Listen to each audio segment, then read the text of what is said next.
Баршаңызға сәлем достар, арнама қош келдіңіздер. Бүгінгі видео сабақта ағылшын тіліндегі AM және PM қысқартылған сөздерін үйренетін боламыз. Видеоны қарамас бұрын арнама тіркелуді ұмытпаңыз. Каналдан ағылшын тілін үйренуге байланысты пайдалы ақпараттарды таба аласыз. Бірінші үйренетініміз AM. Бұл қысқартылған сөз латын тілінен енген. Ante meridiem дегенді білдіреді.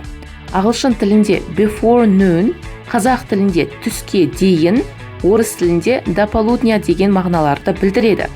Яғни, түнгі 12-ден түскі 12-ге дейінгі уақытта айтқанда қолданамыз. Мысалға қарайық. She finished her project by 2 a.m. and finally went to bed. Ол түнгі 2-ге дейін жобасын аяқтап, ұйқыға жатты.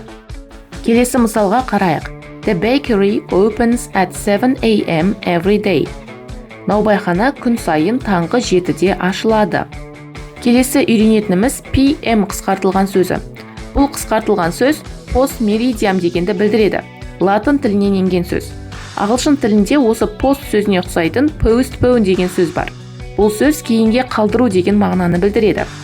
Post meridiem дегеніміз ағылшын тілінде afternoon, қазақ тілінде түстен кейін, орыс тілінде после полудня дегенді білдіреді.